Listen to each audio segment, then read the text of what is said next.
రాష్ట్రంలో 100కి 70% ప్రజానీకం చాలా సంతోషంగా ఈ రాష్ట్ర ప్రభుత్వం ఇచ్చినటువంటి మాటకు కట్టుబడి అనేక సంక్షేమ కార్యక్రమాలు నిర్వహిస్తూ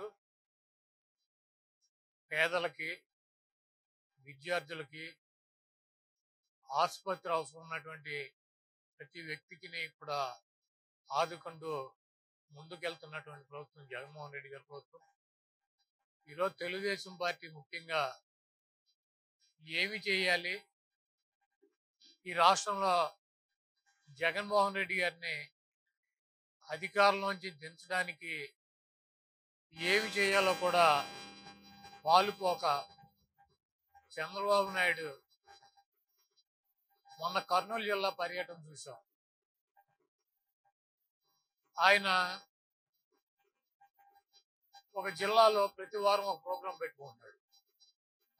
మధ్యాహ్నం 12 గంటలకి ఆ ప్రాంతంలో ఉన్నటువంటి ఎయిర్పోర్ట్లో ఫ్లైట్ దిగుతాడు.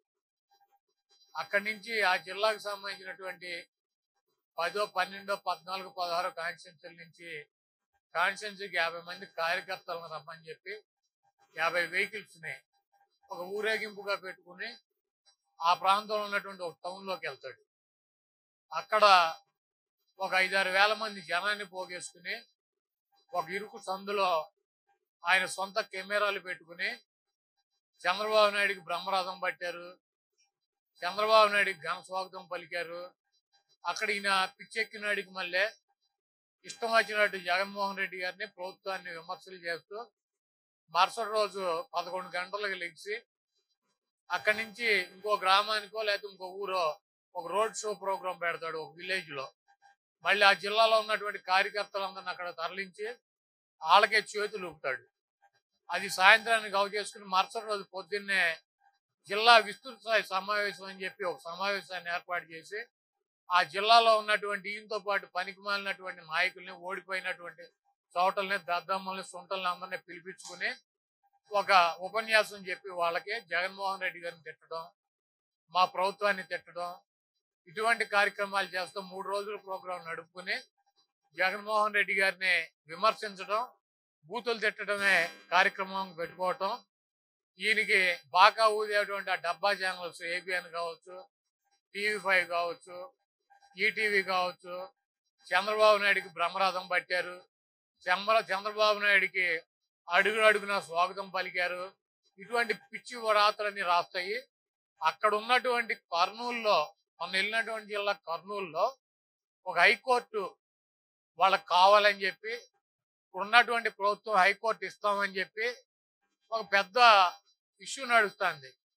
దాని మీద అక్కడ ఉన్నటువంటి న్యాయవాదులు కావచ్చు, ఆ ప్రాంతంలో ఉన్నటువంటి ప్రజానీకం మా ప్రాంతానికి హైకోర్టు ఇస్తానంటే మీరు ఎందుకు అడ్డం పడుతున్నారని చెప్పి తీవ్రంగా వ్యతిరేకిస్తున్నటువంటి చంద్రబాబును ప్రశ్నిస్తే వైసీపీ వాళ్ళని గొడ్డలోడ తీసుకొడతా, నువ్వే గొడ్డలోడ తీసుకొడతా, నీ గొడ్డలోడ తీసి రోడ్డు మీద నిలబెట్టాడు జగన్మోహన్ రెడ్డి గారు.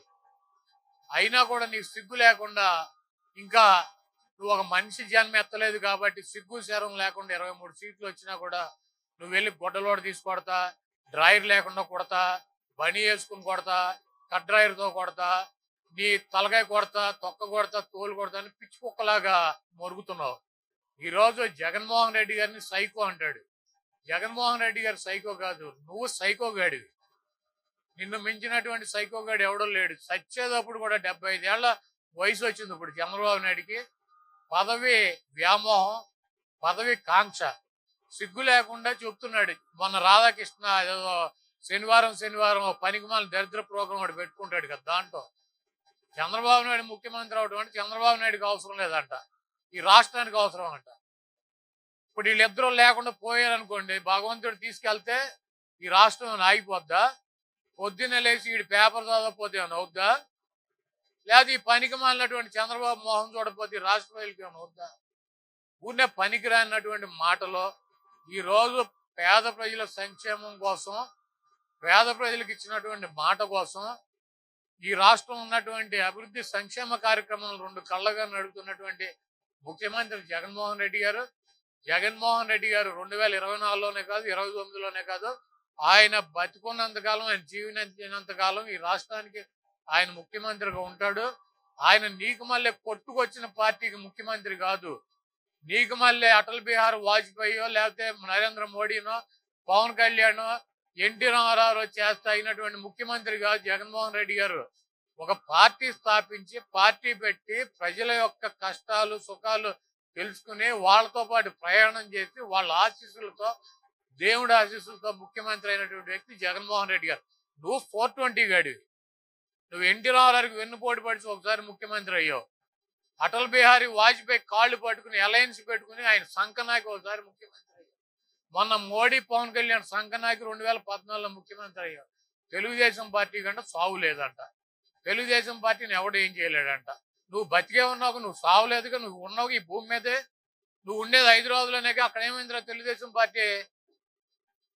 తెలంగాణలో ఉన్నటువంటి 10 జిల్లాల్లో తెలుగుదేశం పార్టీ ఏమైందిరా చంద్రబాబు? అక్కడ పోటీ చేయడానికి నీకు ఎవడన్నా అభ్యర్థులు ఉన్నారా? ఏమైంది? నువ్వు సచ్చావా అక్కడ?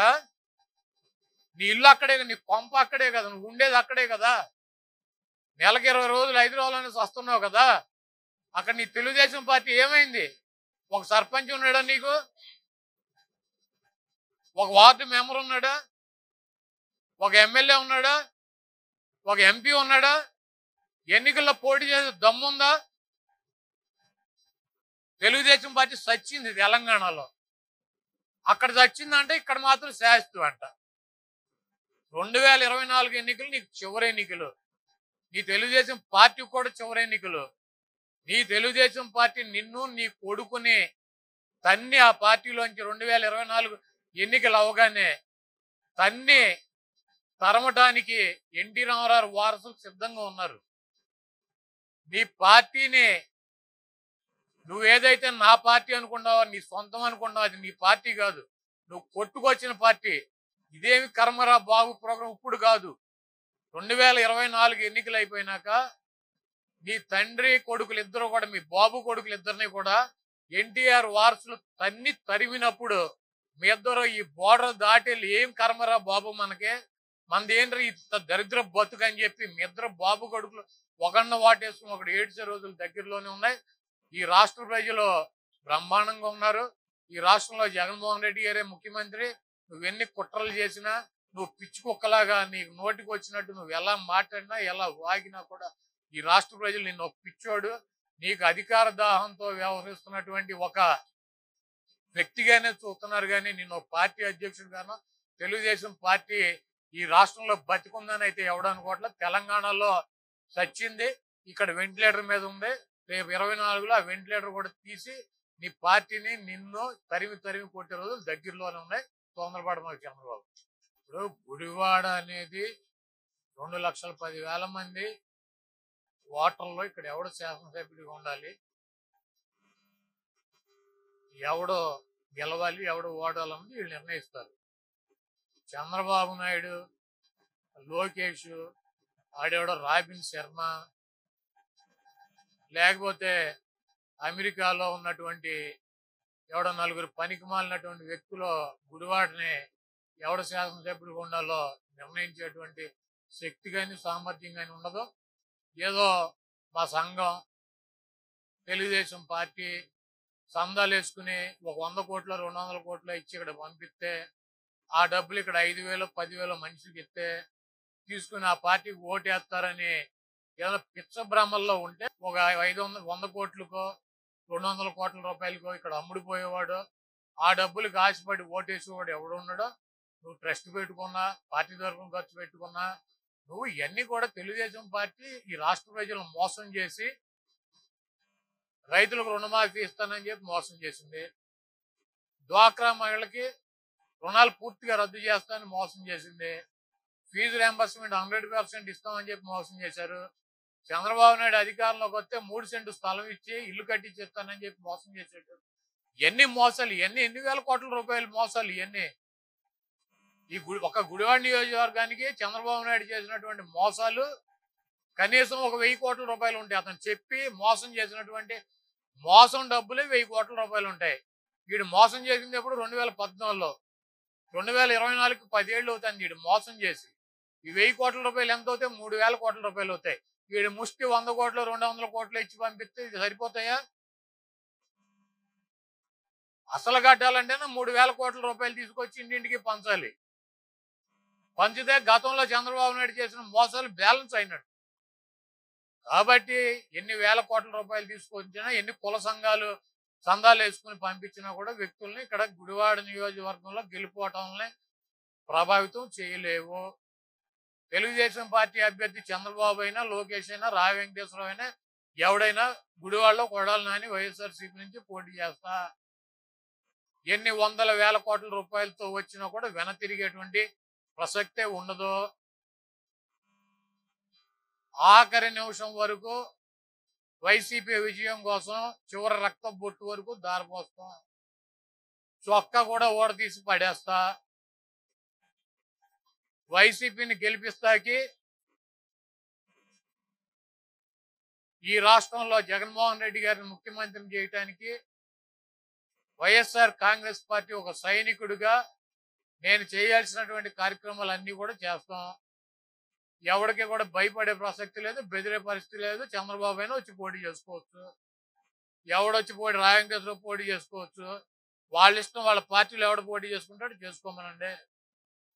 ఎట్టి పరిస్థితుల్లోనూ ఏదో ఈ సందాల డబ్బులతో ఆడితీడుతో ఇక్కడ ఏకముక్క కూడా ఓడుతుంది. హాయ్ ఫ్రెండ్స్, మా టుడే టుమారో యూట్యూబ్ ఛానల్ చూస్తున్నందుకు చాలా థ్యాంక్స్. మరిన్ని లేటెస్ట్ వీడియోస్ కోసం వెంటనే సబ్స్క్రైబ్ చేయండి. అలాగే ఈ బెల్ ని కూడా రింగ్ చేసేయండి.